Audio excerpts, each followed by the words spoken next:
In the very beginning, the living expression was already there, and the living expression was with God, yet fully God. They were together, face to face, in the very beginning. And through his creative inspiration, this living expression made all things, for nothing has existence apart from him. Life came into being because of him, for his life is light for all humanity.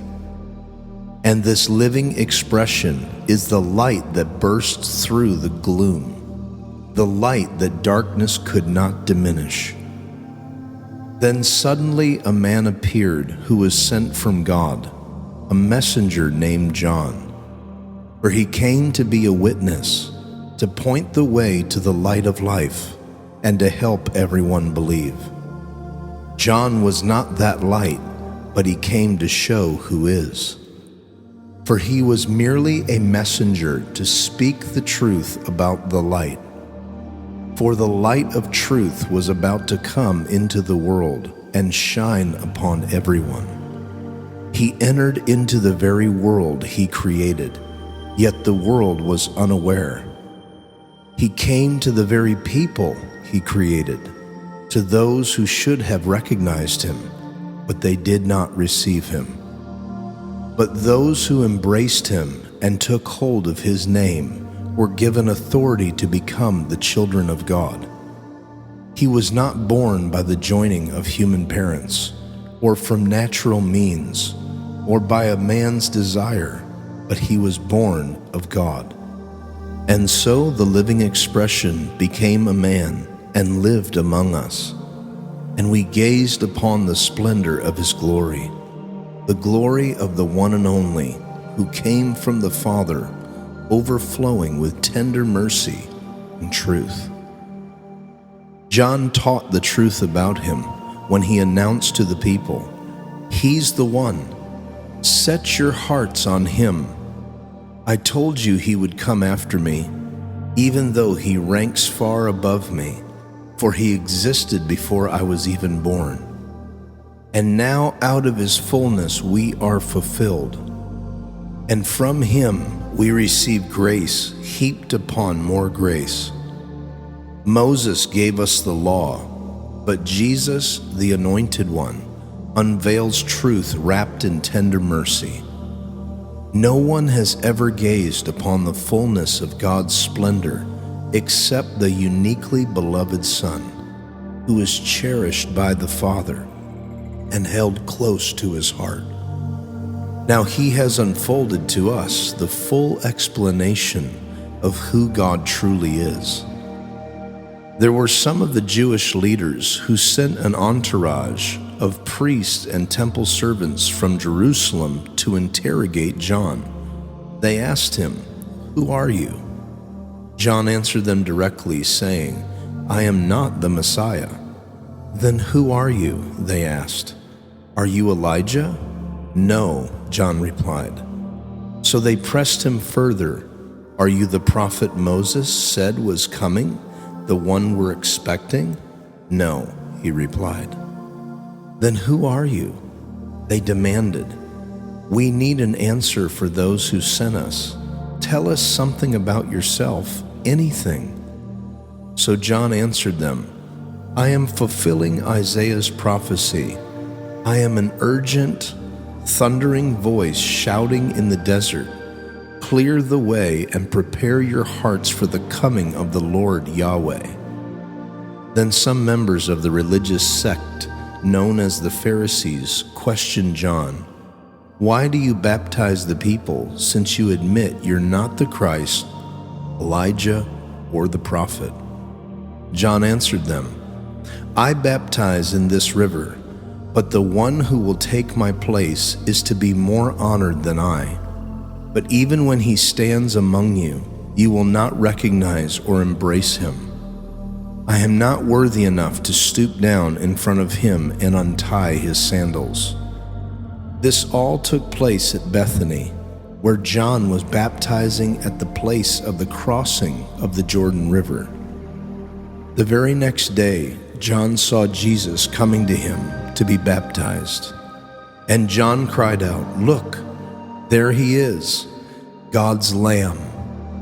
He will take away the sins of the world. I told you that a mighty one would come who is far greater than I am, because he existed long before I was born. My baptism was for the preparation of his appearing to Israel, even though I've yet to experience him." Then as John baptized Jesus, he spoke these words, "I see the Spirit of God appear like a dove descending from the heavenly realm and landing upon him. And it rested upon him from that moment forward. And even though I've yet to experience him, when I was commissioned to baptize with water, God spoke these words to me, 'One day you will see the Spirit descend and remain upon a man. He will be the one I have sent to baptize with the Holy Spirit. And now I have seen with discernment. I can tell you for sure that this man is the Son of God.' The very next day, John was there again with two of his disciples as Jesus was walking right past them.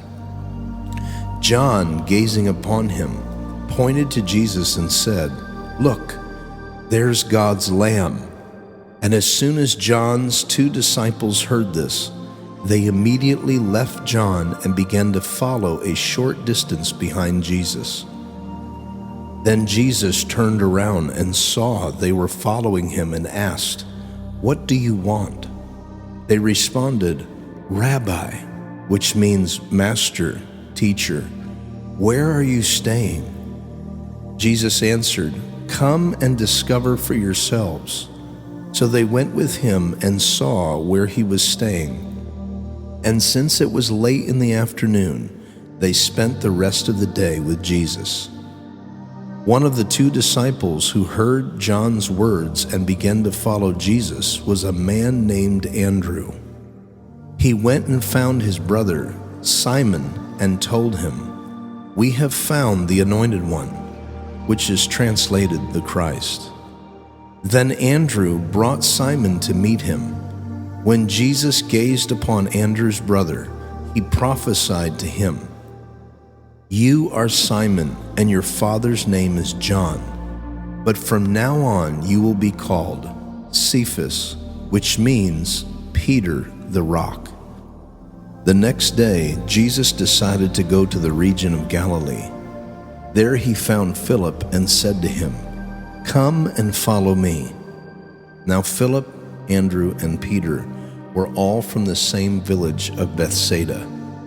Then Philip went to look for his friend Nathaniel and told him, "We found him.